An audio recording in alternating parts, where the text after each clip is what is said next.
Assalamualaikum warahmatullahi wabarakatuh. Perkenalkan, nama saya Najri Ilham Bintang dengan NIM 2504293. Dalam video kali ini saya akan mempresentasikan materi saya yang berjudul Pengertian dan Pentingnya Akhlak Mulia. Jadi bisa dilihat definisi akhlak mulia ialah perilaku dan adab yang selaras dengan petunjuk Allah dan teladan Nabi Muhammad SAW, mencakup niat, perkataan, dan tindakan.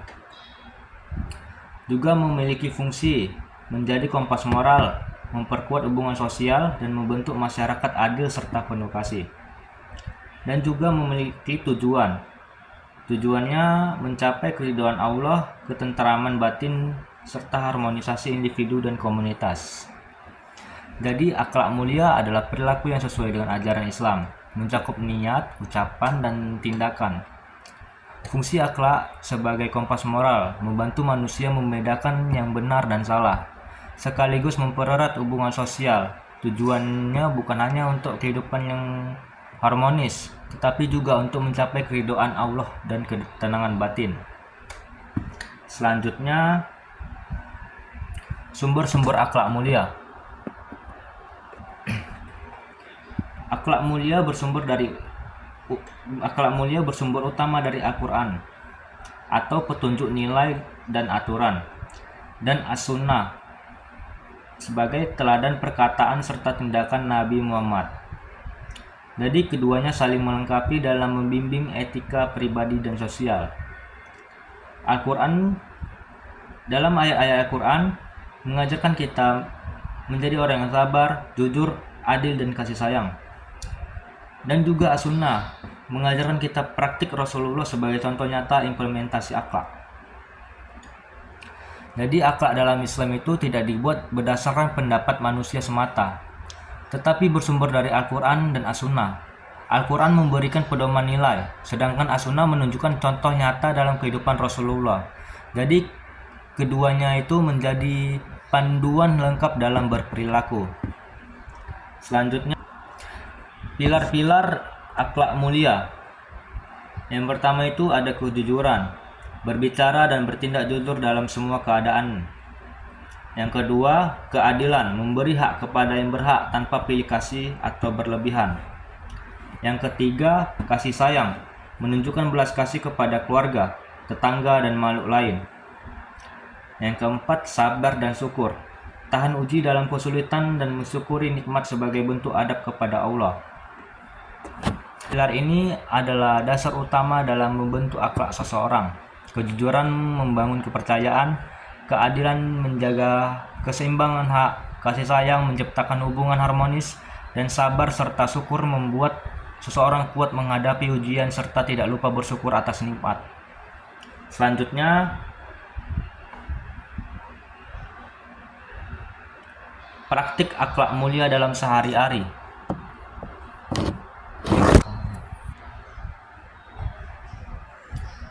Mulai dari rumah, bisa jadi sopan santun, mendidik anak dengan teladan dan konsistensi.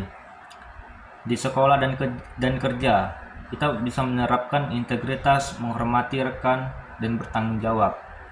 Di publik, kita bisa menerapkan tolong menolong, jaga kebersihan lingkungan, dan menahan amarah.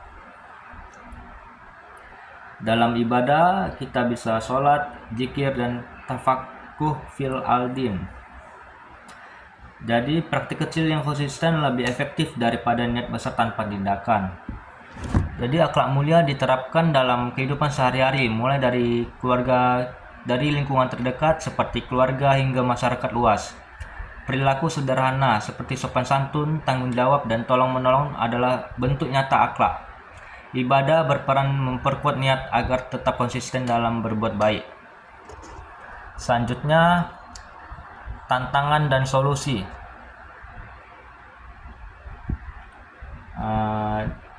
Pertama itu distraksi modern. Media sosial dan informasi berlebih mengikis fokus moral. Yang kedua, krisis teladan. Kurangnya figur publik yang konsisten mempraktikkan akhlak mulia. Yang ketiga, solusi terpadu. Pendidikan karakter di rumah dan sekolah program mentoring, serta kebijakan yang mendukung etika publik. Yang keempat, penguatan iman.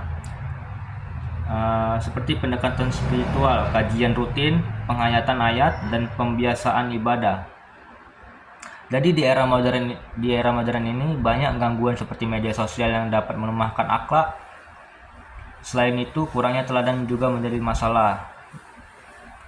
Dan solusinya adalah pendidikan karakter yang kuat, adanya bimbingan atau mentoring, serta penguatan iman melalui kegiatan spiritual agar akhlak tetap terjaga.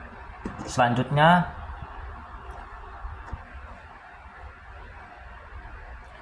studi kasus teladan Rasulullah SAW. Rasulullah menunjukkan akhlak mulia dalam berbagai situasi. Bisa diambil contoh seperti hijrah, kepemimpinan bijak, dan perhatian terhadap sahabat. Di perjanjian Hudaibiyah mengutamakan perdamaian dan prinsip keadilan. Dan yang ketiga, memaafkan dan murah hati. Contoh saat menaklukkan Mekah. Jadi Rasulullah itu memberikan contoh nyata akhlak mulia dalam berbagai situasi. Saat hijrah, beliau menunjukkan kepemimpinan yang bijaksana. Dalam perjanjian Hudaibiyah, beliau mengutamakan perdamaian. Dan ketika menaklukkan Mekah, beliau memilih memaafkan musuh, menunjukkan akhlak yang sangat tinggi. Selanjutnya,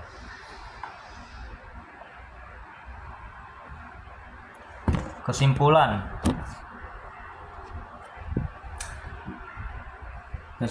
jadi menanamkan akhlak mulia adalah upaya berkelanjutan yang dimulai dari individu, diwarnai sumber ilahi, diperkuat teladan, dan diwujudkan melalui praktik sehari-hari.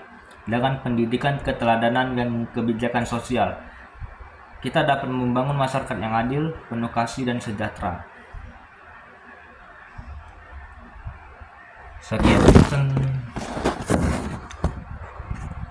Sekian presentasi saya. Wassalamualaikum warahmatullahi wabarakatuh.